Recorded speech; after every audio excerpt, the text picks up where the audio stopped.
My girlfriend and I recently moved into our new house. It's honestly the home we've been dreaming of, the perfect fit for us. We have a cat named Bella whom we rescued together. So everything felt perfect when we first moved in. The only downside at first was a house to our right. It looked abandoned as the owner had started renovating it, but never finished. The layout of the houses is such that on our right, there's a space for the entrance to our back garden, and next to that is the abandoned house's entrance to its back garden. There's no fence separating the two as the owner removed it to install a new one, but never completed the job, leaving both back gardens with open access. Behind the abandoned house is another property separated by a fence. From what we could see, several young men lived there. Occasionally, when we returned home, we'd see them cutting through the neighbor's back garden to reach the front of the street. We didn't think much of it at first. Maybe they knew the owner and had permission. Fast forward to our first night in the new house. We were sitting in the back garden enjoying the space and looked up at the houses behind us just out of curiosity. That's when we noticed a man staring blankly at us from a window. He wasn't hiding it. He made it very obvious. There was no expression on his face, and the room was dark, which made the whole thing even more unsettling. We assumed he was just curious about his new neighbors. But after half an hour of that blank stare, we decided to go inside. The next few days were normal. I went to work, and my fiancée continued unpacking. One night, we decided to sit in the garden again. It was dark, but we enjoyed looking at the stars and having deep conversations until we heard the makeshift wooden board fence being moved. 3 men appeared standing there staring at us. "Are you okay?" I asked, knowing they wouldn't leave unless I said something. The youngest-looking one, around 29, was holding a big bag, and we had no idea what was inside. He offered us some stolen washing-up tablets, which we declined. I made a joke about it because the situation felt so awkward. He smiled and said, "Okay," and then they left. What struck me was how they just let themselves into our garden without saying anything, like as if they had every right to be there. We went back inside thinking it was a one-off, but it all started getting worse from there.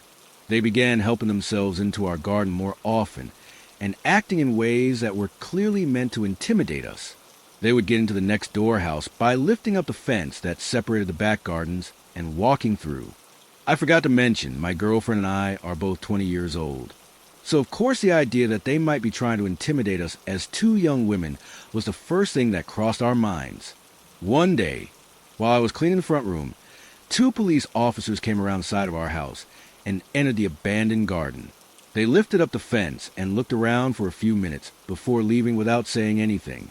I thought it was strange, but continued with my day, assuming maybe the people next door were trouble. A few days later, the police knocked on our door. They explained that the house behind us was now vacant. The men had been kicked out for antisocial behavior. Apparently, not just towards us, but with other neighbors too. Honestly, we were relieved. Even though they hadn't physically done anything yet, it meant they wouldn't get the chance to escalate things. We continued settling into the house. But one day while I was in bath, I heard a loud bang outside. I quickly got dressed and ran to find my girlfriend. I found her recording something from our spare bedroom window, which faces the garden of the now empty house. I asked what was going on, but she shushed me. After a moment, she explained. A man we had never seen before pointed up at our bedroom window, and when she noticed him, he sprinted full speed toward our house. He tried our door handle on the way past, then ran back into the garden, threw the broken fence up, and started banging on all the windows of the empty house. We called the police immediately. They came, watched the video, took a statement, and left. We were shaken. Why would they try our door handle and then break into that house? What was he planning? A few nights later, while we were in bed, we heard whistling. The kind of whistle men use to harass women. It was 2:16 a.m. We listened quietly and then heard someone tapping on our window. Terrified, we checked the cameras, but for some reason, they didn't record anything. Whoever it was must have left shortly after because the noises stopped. We were too scared to sleep. So, the next day, we went to my mom's and stayed the night. When we returned the following morning, we noticed our Ring doorbell had been removed and placed on the floor. The SD card was gone. Someone had clearly come back, and we knew who it was. Who else would do that?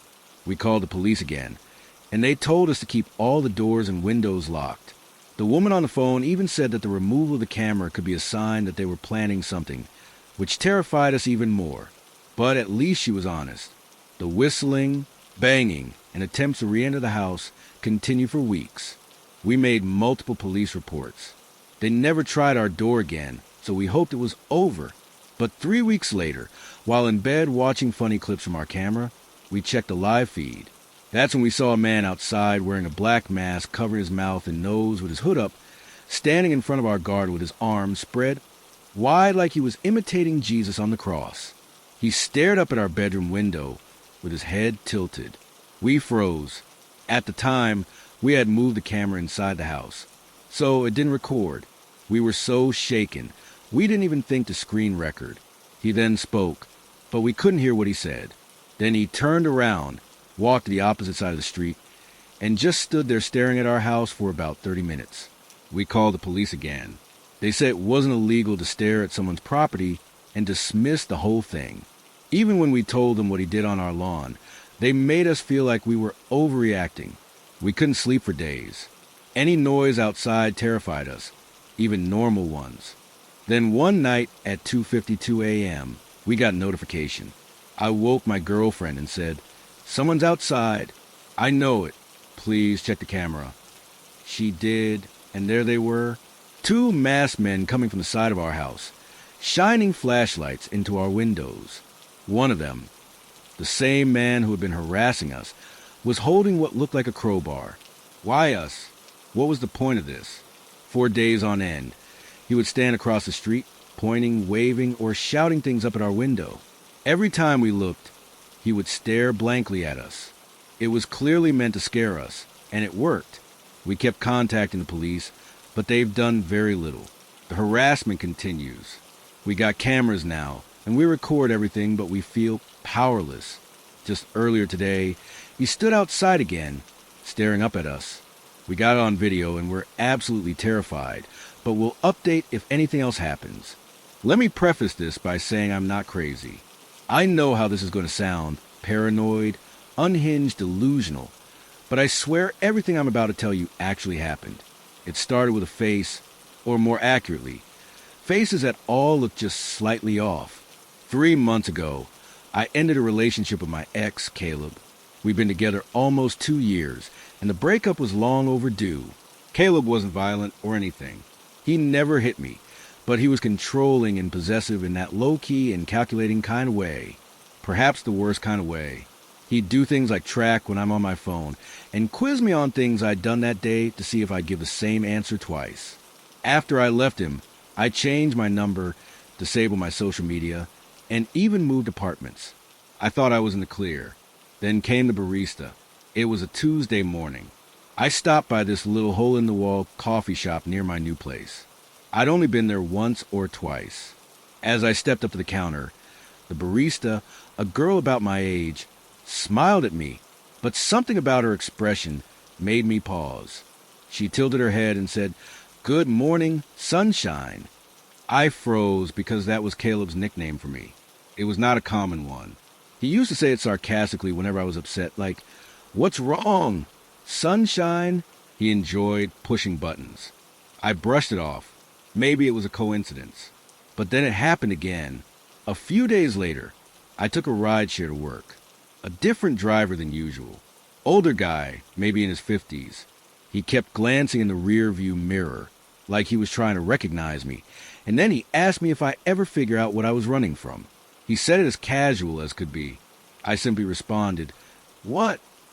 And he just chuckled and shook his head like I was in on some joke. Caleb said that to me once after I told him I needed time to figure myself out. He leaned in dead serious and asked, "Ever figure out what you're running from?" Now, 2 strangers have repeated things he said word for word. It kept happening. A woman at the grocery store bumped into me and whispered, "Don't get to just disappear." A guy on the street said, "Still wearing your hair like that," as he passed. Another one, someone who worked in my building, said, "You always like this song. while humming the exact tune Caleb used to play when we argued. It wasn't their faces that freaked me out. It was the way they looked at me, like they knew me or at least thought they did. They all had different faces, but their eyes all had the same expressions. I started thinking I was going crazy. I mean, what else could explain it? So I did something I wasn't proud of. I contacted Caleb. Not directly. I sent a message to his sister. I told her to tell him to stop. I figured maybe he hired a private investigator. Maybe he was stalking me or pulling strings, telling people things about me. I just wanted it to stop. She texted back the next day saying, "I don't know what you're talking about. Caleb's in rehab. He's been there for 6 weeks with no phone." I didn't believe her. I thought she was covering for him. That is until I saw a picture she posted him on Facebook a week later, looking pale and sunken in, holding one of those one-day sober chips. So it couldn't be Caleb, or at least not directly. I couldn't shake the feeling that these strangers knew things they shouldn't, though. One night, I stayed late at work. I didn't want to go home because my apartment didn't feel safe anymore. Not that anything bad happened inside of it. I just didn't like being alone. Around 10 p.m., I finally called a night. I walked the 10 minutes to my place, keeping my head down, headphones in, but no music playing. Something I learned to do so I could still hear if someone was following me. When I turned the corner onto my block, I saw someone sitting on the stoop of the building across from mine. A young man with his hoodie up, but his head down. I almost ignored him until he spoke. He said, "Cold out tonight, huh? Sunshine?" I stopped walking. He didn't look at me. He just stared at the sidewalk like he was reading something on it. I slowly walked past and didn't say a word. When I reached my building, I went upstairs and locked every bolt on the door. I sat on the couch for hours just listening to nothing. Eventually, I fell asleep. The next morning, I woke up to find my doormat flipped over. That might not sound like a big deal, but I live alone and the door to my unit is on the top floor. You don't just accidentally walk by my place. The underside of my mat had something scribbled in pen. It said, "You can change your face too if you want, but I'll still recognize you." I didn't know what it meant, but I still threw up. That day, I booked a hotel for the weekend. I left my apartment without packing anything. I didn't feel safe even grabbing clothes. I just needed to be somewhere crowded. The hotel clerk gave me a room on the 4th floor. It was small, quiet, and kind of stuffy, but it felt safe. But only until around 2 a.m. when someone knocked on my door. There were 3 slow knocks. I sat up in bed and waited. They knocked again eventually. I peeked through the peephole, and it was a woman, maybe in her 40s. Her face was totally blank and expressionless. She was just staring straight at the door. She didn't say anything. So I didn't make a sound, and eventually she left. It was one of the most disturbing things I'd ever seen. The next morning, I asked the front desk if someone had come by to my room. They said no one should have been up there, especially that late. All the rooms on my floor were vacant. That's when it clicked. These weren't random people. They were being sensed and fed my details. They were given phrases Caleb used. But if it weren't Caleb, who would do it and why? I thought about Caleb in rehab, about his obsession with control, and making sure I was never fully gone. He didn't need to be the one knocking. He just needed to send others to do it. So I started digging, and there was one conversation I remember from months before the breakup. Caleb talking about a forum he was on, a place where people shared tactics. He made it sound like it was for productivity or self-improvement. I don't remember the name of it. Honestly, I don't think he ever gave me the name, but in retrospect, it sounded like some creepy cultish role-play crap, except it's happening to me for real. Someone, probably Caleb, had hired people to say his words and mimic his patterns, so that even if he was out of my life, technically, I'd still be constantly reminded of him. It wasn't stalking in the traditional sense. It was psychological graffiti, like he would spray himself onto strangers, so I could never be sure who I was looking at. I don't think it's about watching me, but rather about making sure I never stopped watching for him. I moved again and disappeared off social media again. I even dyed my hair. I told friends not to tell anyone where I was. It worked until last week. I was walking home from the bookstore, and a woman passed me on the street and said, Still, hiding behind books, sunshine, she didn't stop walking even just to look at me. I don't think this will ever stop. Maybe he paid some crazy underground service to do this to me for a year. Who knows? Maybe he made it public. Maybe this is some sick underground game now. Who can scare sunshine the best? Who can get the closest without touching? I can't trust anyone's face anymore. The constant paranoia is truly eating away at my mental health. My family is a group of homebodies that don't travel, so everyone was surprised when my aunt proposed a trip to one of Michigan's Great Lakes. We agreed, wanting to create new memories together. My cousin booked a spacious Airbnb that could somehow accommodate all 18 of us, which felt like a miracle considering the price. The house sat right on the beach with gorgeous lake views that stretched for miles, almost like an ocean. Most of us claimed rooms in the main house, but because of our large group, some of us were placed in a second building directly behind it, a 2-story garage with bedrooms upstairs. My 3 cousins and I were assigned to sleep there. At first, we didn't think much of it. We spent most of the first day enjoying the hot tub, relaxing on the beach, and soaking in the scenery. It wasn't until night that we entered the garage for real. The space was outdated and neglected, with carpeted bathrooms that smelled like mold, stained bed linens, and a poorly secured latch on the door. Clearly, the cleaners focused on the main home and ignored the garage. My cousins were grossed out and refused to sleep on the beds unless we washed the sheets, so I suggested we do laundry. The machines were small, so we could only do one set of bed sheets at a time, and it was obvious we'd be up late. We passed time upstairs, waiting for first load. My cousin Maria complained about how we got stuck with the worst place. And as she spoke, I started to feel uneasy, like something bad was coming. I've had this feeling before, a rare kind of intuition that usually ends in a nightmare or something worse. I told my cousins to stay alert, and they listened, especially since we'd all experienced a break-in before when we lived in Detroit. Around midnight, the bell rang from the first floor, signaling the wash was done. I went downstairs alone, swapped the load into the dryer, and brought up the clean-smelling sheets. When my cousins saw how clean they were, they wanted their bedding washed, too. So I kept going up and down between cycles, doing everyone's sheets. At around 2:03, 7 a.m., we were finally done. We made the beds, and were too tired to stay up any longer. My cousin Nikki insisted we leave the light on, and while they all fell asleep quickly, I stayed up doing some schoolwork on my phone. I'm a light sleeper, something that stuck with me since the break-in, and I remain hyper-aware of my surroundings, even while half asleep. Then, around 3 a.m., a loud bang hit the garage door like someone had thrown their body against it. I sat up, startled, but my cousins didn't move. I tried telling myself it was just wind, though the noise was too heavy for that. Still, I stayed quiet and tried to sleep. But then it happened again. Same deafening crash, this time shaking the garage door. The building trembled from the impact. I was fully awake now, watching the lamp-lit room as my cousin continued to sleep. No animal or a gust of wind could cause that. 20 minutes later, the third boom hit. The garage shook again, and finally, 2 of my cousins bolted upright. I asked if they heard that, already knowing the answer.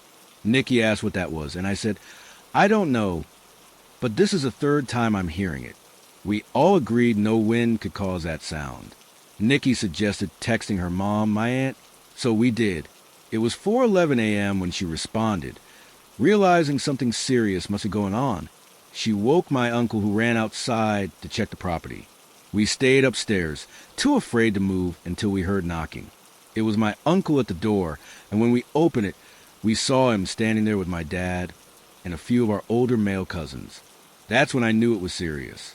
There was no wind, no one playing around. My uncle told us to grab our things that were going to the main house. Then he said there was someone on the property, and that's what made my heart sink. I threw everything into my suitcase, and we all rushed out of the garage. Once inside the main house, most of the family woke up from the noise and commotion. We sat in the living room trying to piece it all together. I told them about the first 2 loud crashes, and my cousin confirmed the 3rd. My aunt explained that when my uncle went out to investigate, she followed him. He shouted, "Hey, at someone standing behind the garage. The door to the main house slammed behind her right then, and there was no wind to explain it. She feared someone might have slipped into the house, so she ran to wake my dad and cousins. After searching, no one else was found inside. Then my uncle described what he saw. A man stood behind the garage, not hiding or moving, but staring like he wanted to be seen. When my uncle called out, the man didn't flinch. He simply walked away and vanished, not into the darkness, but into thin air. The leaves on the ground didn't crunch, and there were no footsteps left behind. My uncle is not someone who makes up stories either. He's a serious, logical man, which made everything scarier. My brothers added that they found 2 jester cards, one in the main house and one in the garage. The one in the garage was twisted and demonic looking. One cousin pointed out that jesters symbolize mockery, and loud sounds happen around 3 a.m., the so-called devil's hour. It was as if we were being taunted. My uncle had even checked for footprints, but saw only his and my cousin's, not the man's. Another cousin drove down the road during the incident to try and spot someone fleeing, but found no one.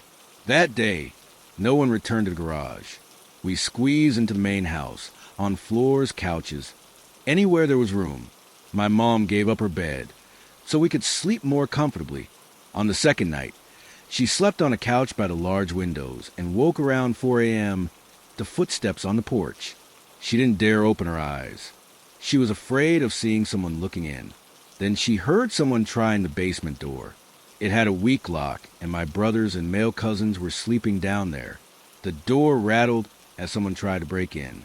My mom rushed to the basement, but by the time she reached the beachside entrance, no one was there, and all the boys were still fast asleep. That was our last night. Though we planned to stay until Tuesday, we left Monday instead. On the way home, we couldn't stop talking about what had happened. When my mom found out I had been going downstairs alone during laundry, she theorized that someone might have been watching me and thought I was alone in the garage. The time between my last trip downstairs and us going to sleep lined up way too well with the banging sounds. Theories started to form. Some of us thought it was a neighbor trying to scare us off. Others believed there was something paranormal, especially because of the jester cards. My aunt pointed out that a normal person would have run when my uncle spotted them.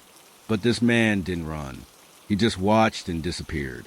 We contacted the Airbnb host, who claimed she'd review the footage from the camera above the garage door, but we never heard back.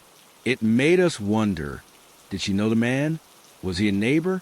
When we first arrived, my sister and cousin had walked the beach and passed a woman next door. She watched them coldly without friendliness or greeting, just an unfriendly gaze. The house was in the middle of nowhere, and we understood how constant Airbnb guests might annoy locals, but we were respectful. We didn't deserve what happened. This was our first family trip, and hopefully not our last. Even after everything we went through,